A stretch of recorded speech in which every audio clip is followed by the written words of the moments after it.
श्री गणेशाय नमः। श्री जानकी वल्लभो विजयते। श्री रामचरितमानस प्रारंभ करते हैं। जय सिया राम।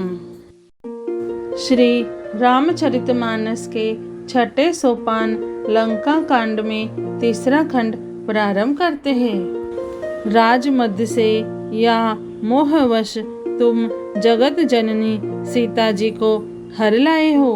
अब तुम मेरे शुभ वचन, मेरी हित भरी सलाह सुनो। उसके अनुसार चलने से प्रभु श्री राम जी तुम्हारे सब अपराध क्षमा कर देंगे। दांतों में तिनका दबाओ, गले में कुल्हाड़ी डालो और कुटुंबियों सहित अपनी स्त्रियों को साथ लेकर आदर पूर्वक जानकी जी को आगे करके इस प्रकार सब भय छोड़कर चलो। और हे शरणागत के पालन करने वाले रघुवंश शिरोमणि श्री राम जी, मेरी रक्षा कीजिए, रक्षा कीजिए।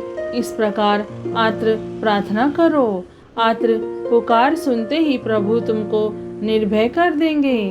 रावण ने कहा, अरे बंदर के बच्चे, संभाल कर बोल मूर्ख। मुझ देवताओं के शत्रु को तूने जाना नहीं।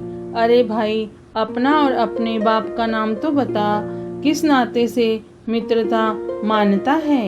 अंगद ने कहा, मेरा नाम अंगद है, मैं बाली का पुत्र हूँ। उनसे कभी तुम्हारी भेंट हुई थी। अंगद का वचन सुनते ही रावण कुछ सकुचा गया और बोला, हाँ मैं जान गया, मुझे याद आ गया, बाली नाम का एक बंदर था। अरे अंगद, तू ही बाली का लड़का है। अरे कुलनाशक, तू तो अपने कुल रूपी बांस के लिए अग्नि रूपी पैदा हुआ, गर्भ में ही क्यों न नष्ट हो गया। तू व्यर्थ ही पैदा हुआ, जो अपने ही मुंह से तपस्वियों का दूत कहलाया। अब बाली की कुशल तो बता, यह आजकल कहाँ है। तब अंगद ने हंसकर कहा, 10 कुछ दिन बीतने पर स्वयं ही बाली के पास जाकर अपने मित्र को हृदय से लगाकर उसी से कुशल पूछ लेना। श्री राम जी से विरोध करने पर जैसी कुशल होती है, वह सब तुमको वे सुनावेंगे। हे मूर्ख, सुन, भेद उसी के मन में पड़ सकता है, भेद नीति उसी पर अपना प्रभाव डाल सकती है जिसके हृदय में रघुवीर न हो। सच है, मैं तो कुल का नाश करने वाला हूँ, और हे रावण, तुम कुल के रक्षक हो। अंधे बहरे भी ऐसी बात नहीं कहते। तुम्हारे तो 20 नेत्र और 20 कान हैं। शिव ब्रह्मा आदि देवता और मुनियों के समुदाय जिनके चरणों की सेवा करना चाहते हैं, उनका दूत होकर मैंने कुल को डुबा दिया। अरे ऐसी बुद्धि होने पर भी तुम्हारा हृदय फट नहीं जाता। वानर अंगद की कठोर वाणी सुनकर रावण आंखें तरेर कर तिरछी करके बोला, अरे दुष्ट, मैं तेरे सब कठोर वचन इसलिए सह रहा हूँ कि मैं नीति और धर्म को जानता हूँ, उन्हीं की रक्षा कर रहा हूँ। अंगद ने कहा, तुम्हारी धर्मशीलता मैंने भी सुनी है। वह यह है कि तुमने पराई स्त्री की चोरी की है, और दूत की रक्षा की बात तो अपनी आंखों से देख ली। ऐसे धर्म के व्रत को धारण पालन करने वाले तुम डूबकर मर नहीं जाते। नाक कान से रहित बहन को देखकर तुमने धर्म विचार कर ही तो क्षमा कर दिया था। तुम्हारी धर्मशीलता जग जाहिर है। मैं भी बड़ा भाग्यवान हूँ जो मैंने तुम्हारा दर्शन पाया। रावण ने कहा, अरे जड़ जंतु वानर, व्यर्थ बकबक न कर। अरे मूर्ख, मेरी भुजाएं तो देख, ये सब लोकपालों के विशाल बल रूपी चंद्रमा को ग्रसने के लिए राहु है।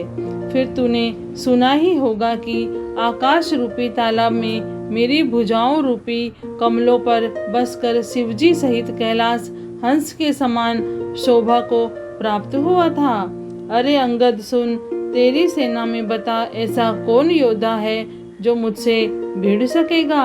तेरा मालिक तो स्त्री के वियोग में बलहीन हो रहा है और उसका छोटा भाई उसी के दुख से दुखी और उदास है। तुम और सुग्रीव दोनों नदी तट के वृक्ष हो। रहा मेरा छोटा भाई विभीषण, सो वह भी बड़ा डरपोक है। मंत्री जाम्बवान बहुत बूढ़ा है, वह अब लड़ाई में क्या चढ़ उद्यत हो सकता है। नल नील तो शिल्प कर्म जानते हैं, वे लड़ना क्या जाने। हाँ, एक वानर जरूर महान बलवान है, जो पहले आया था और जिसने लंका जलाई थी। यह वचन सुनते ही बालीपुत्र अंगद ने कहा, हे राक्षस राज, सच्ची बात कहो, क्या उस वानर ने सचमुच तुम्हारा नगर जला दिया? रावण जैसे जगदिविजयी योद्धा का नगर एक छोटे से वानर ने जला दिया। ऐसे वचन सुनकर उन्हें सत्य कौन कहेगा? हे रावण, जिसको तुमने बहुत बड़ा योद्धा कहकर सराहा है, वह तो सुग्रीव का एक छोटा सा दौड़कर चलने वाला हरकारा है। वह बहुत चलता है, वीर नहीं है। उसको तो हमने केवल खबर लेने के लिए भेजा था। क्या सचमुच ही उस वानर ने प्रभु की आज्ञा पाए बिना ही तुम्हारा नगर जला डाला? मालूम होता है इसी डर से वह लौटकर सुग्रीव के पास नहीं गया और कहीं छिप रहा है। हे रावण, तुम सब सत्य ही कहते हो, मुझे सुनकर कुछ भी क्रोध नहीं है। सचमुच हमारी सेना में कोई भी ऐसा नहीं है जो तुमसे लड़ने में शोभा पाए। प्रीति और वैर बराबरी वाले से ही करना चाहिए। नीति ऐसी ही है, सिंह यदि मेंढकों को मारे तो क्या उसे कोई भला कहेगा? यद्यपि तुम्हें मारने में श्री राम जी की लघुता है और बड़ा दोष भी है, तथापि हे रावण सुनो, क्षत्रिय जाति का क्रोध बड़ा कठिन होता है। वक्रोक्ति रूपी धनुष से वचन रूपी बाण मारकर अंगद ने शत्रु का हृदय जला दिया। वीर रावण उन बाणों को मानो प्रत्युत्तर रूपी सड़सियों से निकाल रहा है। तब रावण हंसकर बोला, बंदर में यह एक बड़ा गुण है कि जो उसे पालता है उसका वह अनेकों उपायों से भला करने की चेष्टा करता है। बंदर को धन्य है जो अपने मालिक के लिए लाज छोड़कर जहाँ तहाँ नाचता है, नाच कूद कर लोगों को रिझाकर मालिक का हित करता है। यह उसके धर्म की निपुणता है। हे अंगद, तेरी जाति स्वामी भक्त है, फिर भला तू अपने मालिक के गुण इस प्रकार कैसे न बखानेगा? मैं गुण ग्राहक, गुणों का आदर करने वाला हूँ और परम सुजान समझदार हूँ। इसी से तेरी जली कटी बक बक पर कान ध्यान नहीं देता। अंगद ने कहा, तुम्हारी सच्ची गुण ग्राहकता तो मुझे हनुमान ने सुनाई थी। उसने अशोक वन को विध्वंस तहस नहस करके तुम्हारे पुत्र को मारकर नगर को जला दिया था, तो भी तुमने अपनी गुण ग्राहकता के कारण यही समझा कि उसने तुम्हारा कुछ भी अपकार नहीं किया। तुम्हारा वही सुंदर स्वभाव विचार कर हे दशग्रीव, मैंने कुछ धृष्टता की है। हनुमान ने जो कुछ कहा था उसे आकर मैंने प्रत्यक्ष देख लिया है कि तुम्हें न लज्जा है, न क्रोध है और न चिढ़ है। रावण बोला, अरे वानर, जब तेरी ऐसी बुद्धि है तभी तो तू बाप को खा गया। ऐसा वचन कहकर रावण हंसा। अंगद ने कहा, पिता को खाकर फिर तुमको भी खा डालता, परंतु अभी तुरंत कुछ और ही बात मेरी समझ में आ गई। अरे नीच अभिमानी, बाली के निर्मल यश का पात्र कारण जानकर तुम्हें मैं नहीं मारता। रावण, यह तो बता कि जगत में कितने रावण हैं? मैंने जितने रावण अपने कानों से सुन रखे हैं उन्हें सुन। एक रावण तो बलि को जीतने पाताल में गया था, तब बच्चों ने उसे घुड़साल में बांध रखा था। बालक खेलते थे और जा जाकर उसे मारते थे। बलि को दया लगी तब उन्होंने उसे छुड़ा दिया। फिर एक रावण को सहस्रबाहु ने देखा और उसने दौड़कर उसको एक विशेष प्रकार के विचित्र जंतु की तरह समझकर पकड़ लिया। तमाशे के लिए वह उसे घर ले आया। तब पुलस्त्य मुनि ने जाकर उसे छुड़ाया। एक रावण की बात कहने में तो मुझे बड़ा संकोच हो रहा है। वह बहुत दिनों तक बाली की काख में दबा रहा था। इनमें से तुम कौन से रावण हो? खिजना छोड़कर सच सच बताओ। रावण ने कहा, अरे मूर्ख सुन, मैं वही बलवान रावण हूँ जिसकी भुजाओं की लीला करामात कैलाश पर्वत जानता है, जिसकी शूरता उमापति महादेव जी भी जानते हैं, जिन्हें अपने सिर रूपी पुष्प चढ़ा चढ़ा कर मैंने पूजा था। सिर रूपी कमलों को अपने हाथों से उतार उतार कर मैंने अगणित बार त्रिपुरारी शिव जी की पूजा की है। अरे मूर्ख, मेरी भुजाओं का पराक्रम दिक्पाल जानते हैं, जिनके हृदय में वह आज भी चुभ रहा है। दिग्गज दिशाओं के हाथी मेरी छाती की कठोरता को जानते हैं, जिनके भयानक दांत जब जब आकर मैं उनसे जबरदस्ती भिड़ा मेरी छाती में कभी नहीं फूटे, अपना चिन्ह भी नहीं बना सके, बल्कि मेरी छाती से लगते ही वे मूली की तरह टूट गए, जिसके चलते समय पृथ्वी इस प्रकार हिलती है जैसे मतवाले हाथी के चढ़ते समय छोटी नाव। मैं वही जगत प्रसिद्ध प्रतापी रावण हूँ। अरे झूठी बकवाद करने वाले, क्या तूने मुझको कानों से कभी नहीं सुना? उस महान प्रतापी और जगत प्रसिद्ध रावण को मुझे तू छोटा कहता है और मनुष्य की बड़ाई करता है। अरे दुष्ट असभ्य तुच्छ बंदर, अब मैंने तेरा ज्ञान जान लिया। रावण के वचन सुनकर अंगद क्रोध सहित वचन बोले, अरे नीच अभिमानी, संभाल कर सोच समझ कर बोल।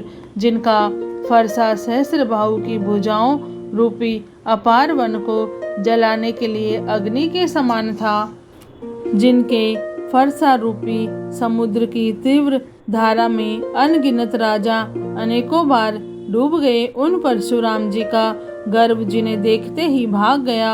अरे अभागे 10 शीश वे मनुष्य क्यों कर है? क्यों रे मूर्ख उद्दंड, श्री रामचंद्र जी मनुष्य है, कामदेव भी क्या धनुर्धारी है, और गंगा जी क्या नदी है, कामधेनु क्या पशु है, और कल्प वृक्ष क्या पेड़ है, अन्न भी क्या दान है, और अमृत क्या रस है, गरुड़ जी क्या पक्षी है, शेष जी क्या सर्प है। अरे रावण, चिंतामणि भी क्या पत्थर है। अरे ओ मूर्ख सुन, वैकुंठ भी क्या लोक है, और श्री रघुनाथ जी की अखंड भक्ति क्या और लाभों जैसा ही लाभ है। सेना समेत तेरा मान मत कर, अशोक वन को उजाड़ कर, नगर को जलाकर और तेरे पुत्र को मारकर जो लौट गए, तो उनका कुछ भी न बिगाड़ सका। क्यों रे दुष्ट, वे हनुमान जी क्या वानर है। अरे रावण, चतुराई कपट छोड़कर सुन, कृपा के समुद्र श्री रघुनाथ जी का तू भजन क्यों नहीं करता? अरे दुष्ट, यदि तू श्री राम जी का वैरी हुआ तो तुझे ब्रह्मा और रुद्र भी नहीं बचा सकेंगे। हे मूढ़, व्यर्थ गाल न मार, डींग न हाँक। श्री राम जी से वैर करने पर तेरा ऐसा हाल होगा कि तेरे सिर समूह श्री राम जी के बाण लगते ही वानरों के आगे पृथ्वी पर पड़ेंगे, और रीछ वानर तेरे उन गेंद के समान अनेकों सिरों से चौगान खेलेंगे। जब श्री रघुनाथ जी युद्ध में कोप करेंगे और उनके अत्यंत तीक्ष्ण बहुत से बाण छूटेंगे, तब क्या तेरा ऐसा गाल चलेगा? ऐसा विचार कर उदार कृपालु श्री राम जी को भज। अंगद के ये वचन सुनकर रावण बहुत अधिक जल उठा, मानो जलती हुई प्रचंड अग्नि पर घी पड़ गया हो। वह बोला, अरे मूर्ख, कुंभकर्ण ऐसा मेरा भाई है। इंद्र का शत्रु सुप्रसिद्ध मेघनाद मेरा पुत्र है, और मेरा पराक्रम तो तूने सुना ही नहीं कि मैंने संपूर्ण जड़ चेतन जगत को जीत लिया है। रे दुष्ट, वानरों की सहायता जोड़कर राम ने समुद्र बांध लिया, बस यही उसकी प्रभुता है। समुद्र को तो अनेकों पक्षी भी लांघ जाते हैं, पर इसी से वे सभी शूरवीर नहीं हो जाते। अरे मूर्ख बंदर, सुन, मेरी एक एक भुजा रूपी समुद्र बल रूपी जल से पूर्ण है, जिसमें बहुत से शूरवीर देवता और मनुष्य डूब चुके हैं। बता, कौन ऐसा शूरवीर है जो मेरे इन अथाह और अपार 20 समुद्रों का पार पा जाएगा। अरे दुष्ट, मैंने दिक्पालों तक से जल भरवाया, और तू एक राजा का मुझे सुयश सुनाता है। यदि तेरा मालिक, जिसकी गुण गाथा तू बार बार कह रहा है, संग्राम में लड़ने वाला योद्धा है, तो फिर वह दूत किस लिए भेजता है? शत्रु से प्रीति संधि करते उसे लाज नहीं आती। पहले कैलाश का मंथन करने वाली मेरी भुजाओं को देख, फिर अरे मूर्ख वानर, अपने मालिक की सराहना करना। रावण के समान शूरवीर कौन है, जिसने अपने ही हाथों से सिर काट काट कर अत्यंत हर्ष के साथ बहुत बार उन्हें अग्नि में होम दिया। स्वयं गौरीपति शिव जी इस बात के साक्षी हैं। मस्तकों के जलते समय भी जब मैंने अपने ललाटों पर लिखे हुए विधाता के अक्षर देखे, तब मनुष्य के हाथ से अपनी मृत्यु होना बाँचकर विधाता की वाणी लेख को असत्य जानकर मैं हंसा। उस बात को समझकर स्मरण करके भी मेरे मन में डर नहीं है, क्योंकि मैं समझता हूँ कि बूढ़े ब्रह्मा ने बुद्धि भ्रम से ऐसा लिख दिया है। अरे मूर्ख, तू लज्जा और मर्यादा छोड़कर मेरे आगे बार बार दूसरे वीर का बल कहता है। अंगद ने कहा, अरे रावण, तेरे समान लज्जावान जगत में कोई नहीं है। लज्जाशीलता तो तेरा सहज स्वभाव ही है। तू अपने मुंह से अपने गुण कभी नहीं कहता। सिर काटने और कैलाश उठाने की कथा चित्त में चढ़ी हुई थी, इसलिए तूने उसे 20 बार कहा। भुजाओं के उस बल को तूने हृदय में ही टाल छिपा रखा है, जिससे तूने सहर्ष बाहुबली और बाली को जीता था। अरे मंदबुद्धि, सुन, अब बस कर। सिर काटने से क्या कोई शूरवीर हो जाता है? इंद्रजाल रचने वाले को वीर नहीं कहा जाता, यद्यपि वह अपने ही हाथों अपना सारा शरीर काट डालता है। अरे मंद बुद्धि, समझ कर देख, पतंगे मोहवश आग में जल मरते हैं। गधों के झुंड बोझ लाद कर चलते हैं, पर इस कारण वे शूरवीर नहीं कहलाते। अरे दुष्ट, अब बत बढ़ाव मत कर, मेरा वचन सुन और अभिमान त्याग दे। हे दशमुख, मैं दूत की तरह संधि करने नहीं आया हूँ। श्री रघुवीर ने ऐसा विचार कर मुझे भेजा है। कृपालु श्री राम जी बार बार ऐसा कहते हैं कि शार के मारने से सिंह को यश नहीं मिलता। अरे मूर्ख, प्रभु के उन वचनों को मन में समझकर याद करके ही मैंने तेरे कठोर वचन सहे हैं, नहीं तो तेरे मुंह तोड़कर मैं सीता जी को जबरदस्ती ले जाता। अरे अधम, देवताओं के शत्रु, तेरा बल तो मैंने तभी जान लिया जब तू सूने में पराई स्त्री को हर चुरा लाया। तू राक्षसों का राजा और बड़ा अभिमानी है, परंतु मैं तो श्री रघुनाथ जी के सेवक, सुग्रीव का दूत, सेवक का भी सेवक हूँ। यदि मैं श्री राम जी के अपमान से न डरूं तो तेरे देखते देखते ऐसा तमाशा करूं कि तुझे जमीन पर पटक कर तेरी सेना का संहार कर और तेरे गांव को चौपट नष्ट भ्रष्ट करके, अरे मूर्ख, तेरी युवती स्त्रियों सहित जानकी जी को ले जाऊं। श्री रामचरितमानस के छठे सोपान लंका कांड में तीसरा खंड पूर्ण हुआ। जय श्री राम, जय सिया राम।